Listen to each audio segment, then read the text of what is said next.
Hi guys, welcome to another crochet tutorial with me, Laura, and in this video we're going to try something a little bit different because I love trying new things. So I thought I would show you how to make a flower with Tunisian crochet because why not? Let's try. So for this pattern I'm just using a DK light worsted weight yarn as a yarn weight of 3. You can use any yarn you like though. With that DK yarn I'm actually using a slightly bigger hook than normal. I'm using a 5mm Tunisian crochet hook, which looks like a knitting needle but is a hook on the end, so it's this long straight needle. To be honest though, you could probably make this with a normal normal crochet hook. You just need a little bit of length there to hold some stitches, so you could probably get away with a normal hook. I just happened to be using a proper hook because I had one to hand. Anyway, stop waffling, get on with the pattern. So what we're going to do is we're going to start off by chaining 5 to make our little flower. Chaining 5, so we'll do a little slip knot as normal. Okay, do a little slip knot. And we're going to chain 5. Okay, just normal crochet, chain 1, badly, chain 1, 2, 3, 4, and 5. Okay, so just chain 5 normally. What we're going to do is we're going to put our hook into our second chain from our hook. So we don't count the loop on our hook. That's our first chain, that's our second. I'm going to put our hook into there. I'm going to grab the yarn, bring it through, but we're going to keep the loop on our hook. We're not going to do anything with it. So if you're used to Tunisian crochet, this will make sense, but just for those who haven't done it before, we're going to do that all the way to the end. So we're going to go into the next chain, and grab the yarn and keep it on our hook, then go into the next chain, grab the yarn, keep it on our hook, go into the last chain, yarn over and bring it through. And then we end up with 5 loops on our hook. So however many we chain is however many loops we have on our hook. And then we're going to do a reverse row. We're going to go back to the beginning. So first thing we need to do though on every reverse row when we go back is always do a chain 1 at the beginning. So we yarn over and pull through the first loop only. This is so the project stays sort of square and keeps its shape. So we always have to go for the first one at the beginning, but then we yarn over and pull through two loops until we get back to the beginning. So pull through 2, yarn over, pull through 2, yarn over, pull through 2, yarn over, pull for the last 2 until you've got 1 loop on your hook. So it's kind of like doing a really big stitch. Okay, now as you can see here we've got some little vertical ladder bars that have appeared like a little ladder. But the first thing we're going to do is we're going to do a little increase. So we're going to do a chain 1 at the end, do a little chain 1. Then we're going to put our hook under our first vertical ladder bar. Now normally we skip that one because we've got a loop on our hook, but we're going to go into that one because we're going to skip that chain 1 that we did instead. So skip the little chain 1 you've done, put your hook under this vertical ladder bar, grab the yarn and bring it under that vertical bar. Keep the loop on your hook. Then we go on to the next vertical bar, grab the yarn, bring it under, keep the loop on your hook, and do that all the way to the end. So go on to the next vertical bar, yarn over, bring it under the bar, keep the loop on your hook, to the next bar, and then the very last one. To make sure you go under the right bit, line up your project, and then you should be able to see that last vertical bar. Now this stitch we're doing here is called the simple stitch, Tunisian simple stitch. Now we've got 6 loops on our hook because we've increased at the beginning. Okay, we did that little chain 1. And that loop there is for our chain 1. So now we do a reverse row like before. We just yarn over, pull for the first loop only. Then yarn over, pull through 2 until you get to the end. So these reverse rows are always the same. So pull through 2, pull through 2, pull through 2. But don't forget to pull through just the first one at the beginning. Okay, so that's the end of our second row. Now we're going to do a decrease instead of an increase, but this time we're going to skip the first vertical bar because we've got the loop on our hook stitch, so it's as if it's been worked already. Then we're going to go onto the next vertical bar, and we're going to go under the next vertical bar. So we're going under the next 2 vertical bars, grab the yarn and bring it under those bars. Okay, keep the loop on your hook, and that's a decrease. We join those together. Then we work the other ones as normal, so we should have 3 left. Go onto the next vertical bar, grab the yarn, to the next vertical bar, grab the yarn, and under the last vertical bar, grab the yarn. Okay, we're back down to 5 loops, okay, because we've decreased there. Then do a reverse row as normal, so chain 1 first for the first loop only, don't forget to do that. Then pull through 2, pull through 2, pull through 2, pull through 2. Okay, so to finish off this petal, what we're going to do is we're just going to slip stitch down to the end. So we're going to skip the first vertical bar, it's got a loop on our hook, go on to the next vertical bar, bring the yarn under, but then we're going to bring it straight under the loop on our hook to do a slip stitch. Do that to the end, go on to the next bar, the yarn through your loop, slip stitch, go to the next bar, bring the yarn under and straight for the loop on your hook, and the very last one to the bar under your loop. Okay, so that's our first petal. But to bring our petal in, what we're going to do is we're going to put our hook into this very first, this last chain down here, all the way over here. Put your hook into there, grab the yarn, and then bring it for the loop on your hook to do a slip stitch, and that just curves it in. And that's our first petal complete. And we're going to repeat those steps another 4 times to make 4 more petals.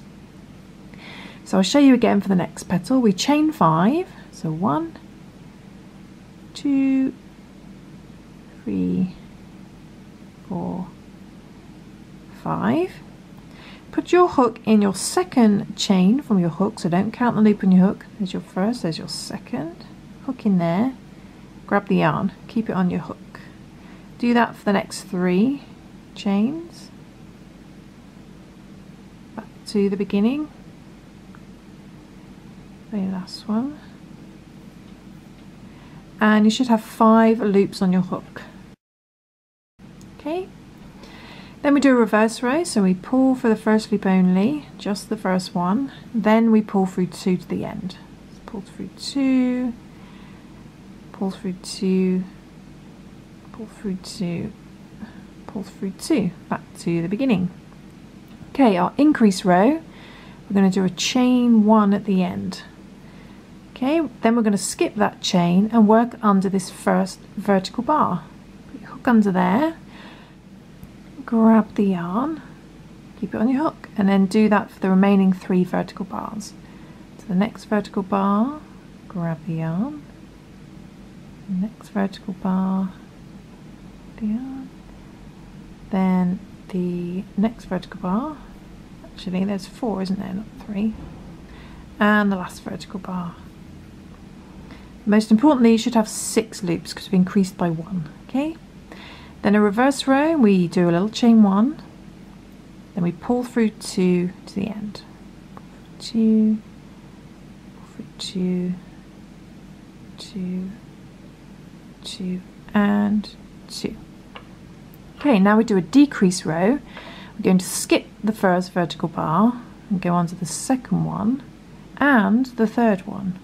Okay, bring the yarn under both those bars to do a decrease. And then that leaves us 3 vertical bars, and we just go under those. So to the next one, grab the yarn, put it on your hook. Next one, grab the yarn. And if you're not sure whether it's that bit or that bit, just line up your project and you'll see it's that one there, just above the last one. Okay, now our stitch count's gone back down to 5.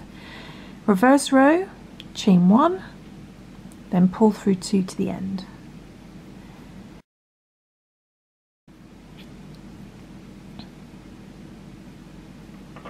Okay, and then we're going to do our slip stitches. So we skip the first vertical bar, go onto the next vertical bar, bring the yarn under, straight for the loop on your hook. Do that to the end. into the next vertical bar, the yarn for the loop on your hook, next vertical bar, slip stitch, and the last one,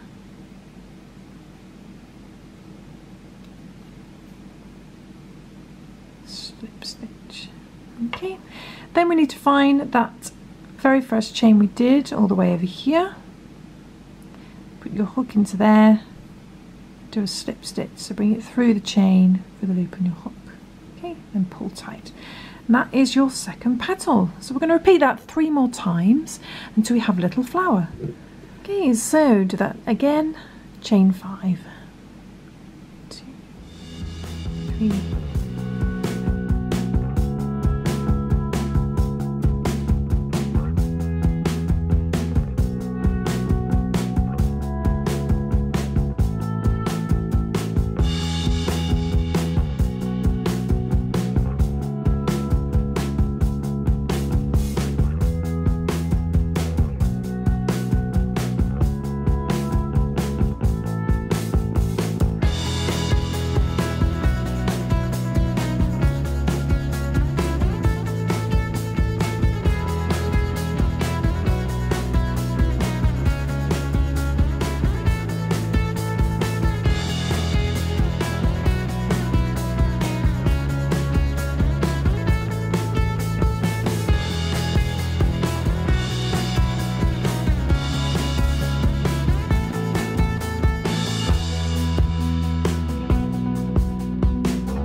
Okay, so just coming up to the end, and what we're going to do is, just finishing this last petal, I'm going to put a hook into that chain as before, do a little slip stitch to bring the petal in, and then we want to find our first petal,